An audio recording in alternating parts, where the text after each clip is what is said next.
आप अगर इस्लामाबाद लाहौर मोटरवे से चकवाल इंटरचेंज से नीचे उतरे तो आपको दाईं जानब थाना नीला मिलेगा। इस थाने में 1 फरवरी को एक गुमनाम खत मौसूल हुआ जिसमें इंकशाफ किया गया गोरख गांव की एक हवेली में एक लड़की और लड़का 2 साल से बंद हैं।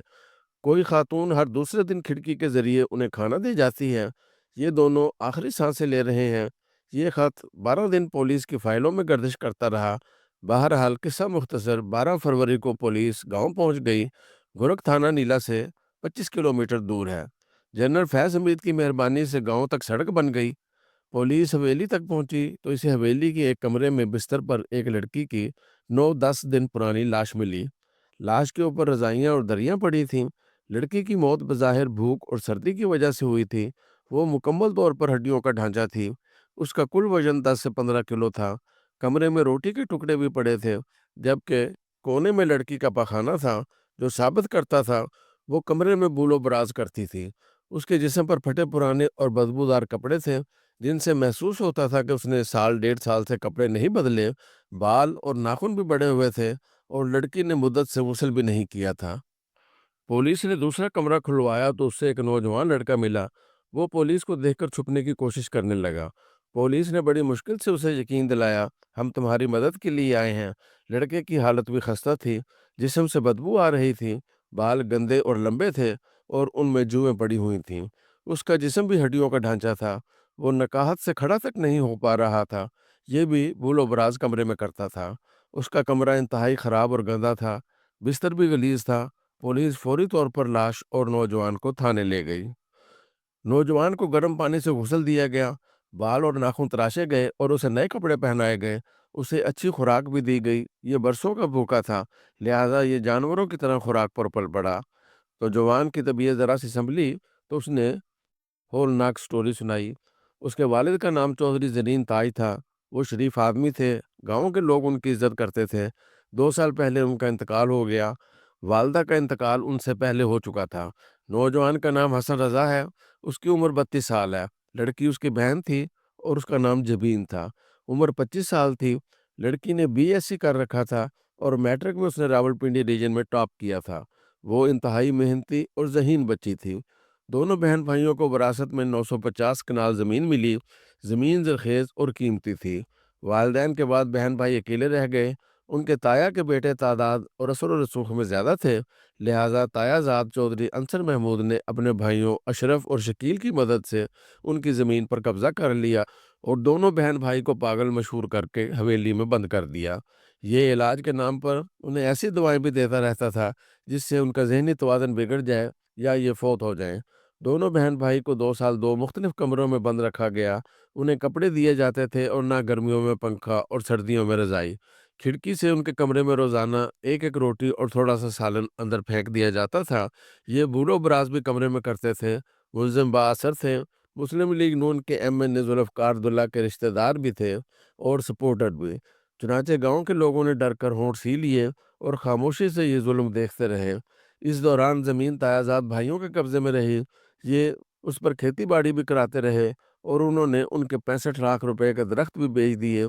लड़की जबीन तवील जुल्म बर्दाश्त न कर सकी।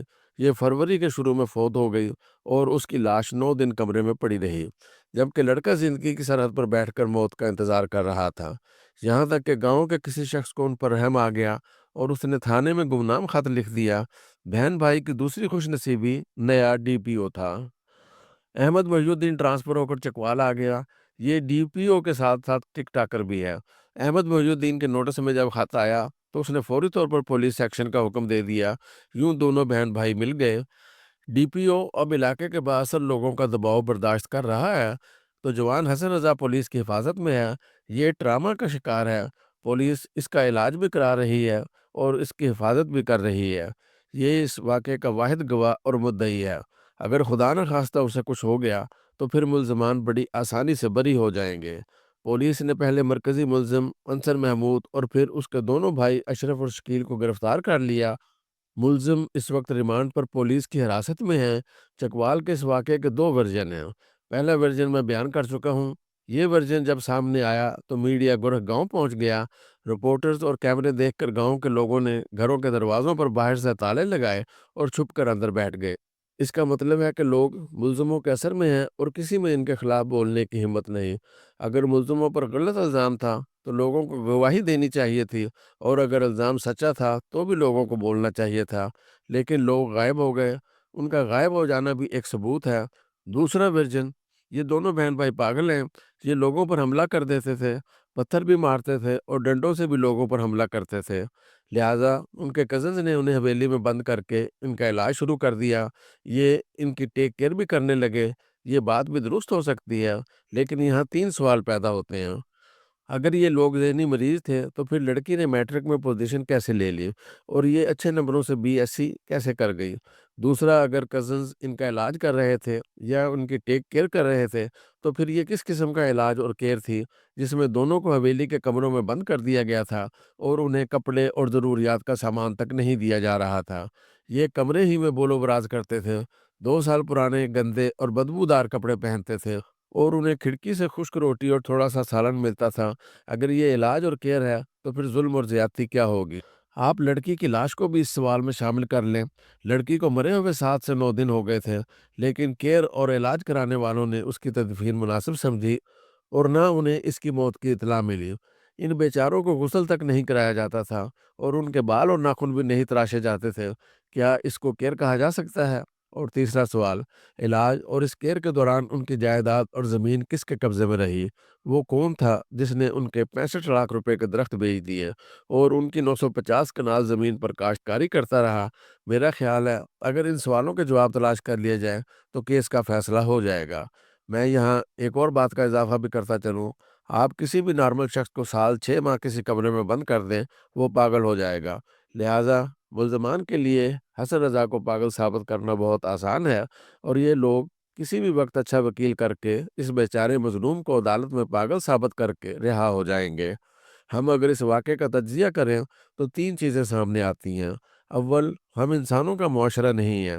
یہاں انسانی شکل میں ایک سے بڑھ کر ایک درندہ پھر رہا ہے، اور جب اس کے اندر سے جانور باہر آتا ہے تو یہ جنگلوں کو بھی شرما دیتا ہے۔ دوم، والدین، صاحب جائیداد اور رئیس ہوں تو پھر انہیں اپنے ساتھ ساتھ اپنے بچوں کو بھی تگڑا بنانا چاہیے۔ حسن رضا اور جبین کے والد کو اگر احساس ہوتا تو یہ ان کے سروں پر کوئی ایسا آسرا چھوڑ جاتا جو ان کی حفاظت کرتا رہتا۔ میرا خیال ہے کہ والد اپنے بھتیجوں کے عزائم کا ادراک نہیں کر سکا ہوگا، جس کے نتیجے میں اس کی اولاد کزنز کے ہاتھوں ذلیل ہو کر رہ گئی۔ اور سوم، ہماری پولیس اور حکومت کے سسٹم میں بے شمار خرابیاں ہیں۔ ہم آج تک کوئی ایسی ہیلپ لائن، پورٹل یا کوئی ایسا ایڈریس تخلیق نہیں کر سکے جہاں لوگ گمنام خط لکھ کر دائیں بائیں ہونے والے مظالم یا جرائم کی اطلاع دے سکیں۔ مریم نواز کو چاہیے یہ فوری طور پر جبین کے نام سے ایک ہیلپ لائن تخلیق کر دیں اور تمام موبائل فون کمپنیوں کو پابند کر دیں یہ ہیلپ ایپ ان کے پیکج کا حصہ ہو۔ حکومت یہ بھی ڈکلیئر کر دے اس ہیلپ لائن پر فون کرنے والے شخص کا نام، نمبر اور پتہ ہمیشہ راز رہے گا۔ اسے کسی جگہ گواہی کے لیے بھی نہیں بلایا جائے گا، تاکہ لوگ ظلم کے خلاف بے خوف ہو کر سیٹی بجا سکیں۔ اور آخری بات یہ ہے، ہم اور ہمارا سماج، لیکن ہم اس سماج کے ساتھ اس ملک میں فرشتوں کی حکومت چاہتے ہیں۔ کیا یہ ہمارے لیے ڈوب مرنے کا مقام نہیں؟